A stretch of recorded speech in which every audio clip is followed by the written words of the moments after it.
napansin ko sa mga pagkain dito sa Japan, hindi ganun kaalat. Tapos, wala talagang sugar, okay? So, hindi mo malasahan talaga yung drinks nila ng masyadong ma-sugar, masyadong matamis. And then yung food, hindi din ganun kaalat. Tinikman na natin yung dumplings, 2 piraso. Napakasarap, solid. Ito, hash brown na maliit, solid din. Tapos ito naman yung parang pancake nila dito. Titikman din natin. Sobrang sarap din ng pancake. Expected ko na matamis din ito pero yung pala hindi. Okay? So may mga ibang Japanese na rin na kumakain. Ibang tourist. Mamaya babalik tayo dun sa may buffet area ng breakfast natin. Kasi merong coffee doon, may takoyaki pa. Tapos meron pang ibang sweets na masarap. May mga cake din sila. Ito, parang chicken nuggets siya, pero hindi siya ma-breading. More on chicken lang siya, tapos maliliit lang. Chops into smaller size ng chicken. Siguro para madaling makain. So, syempre, papartneran natin yan ng rice. Kasi, yung rice, ang sarap ng rice talaga dito. Kakaiba yung rice niya. Malinamnam siya, malasa. Masarap. Parang malagkit na kanin na Basta masarap. Iba yung texture niya. Compare sa bigas natin dyan sa Pilipinas.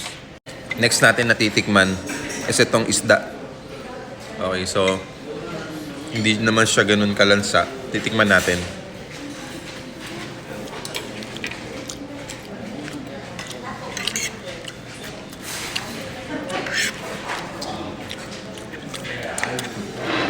May pagkalasang salmon siya. Hindi ko alam kung salmon to. Pero masarap. Masarap yung tinapay, B. Yung tinapay din, okay, ito. Masarap. Patikim. Malambot siya. So ito naman yung kinuha nating pansit. Okay. Titikman natin kung gaano siya kasarap. Water.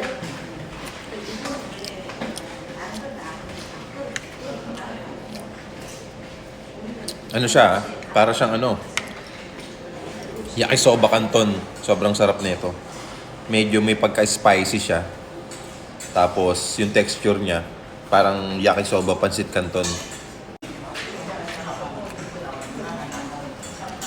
So ito, longganisa ba to o sausage?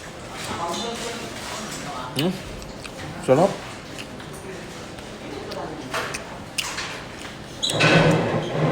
Sausage siya. So masarap to partneran ng kanin.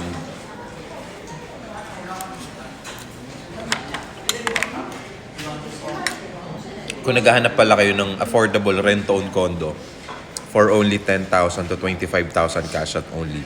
Dito sa Ortigas Extension, Pasig. Follow me and message me para masendan ko kayo ng sample computation, photos, and details. And pwede kayo dun mag-viewing for free. Okay? So right now, nandito kasi tayo ngayon sa Japan. May tour tayo dito. Okay? So kung interested kayo mag-invest ng property, kung first timer kayo na mag-i-invest sa isang property, mas maganda na rin na kumuha kayo ng walang down payment.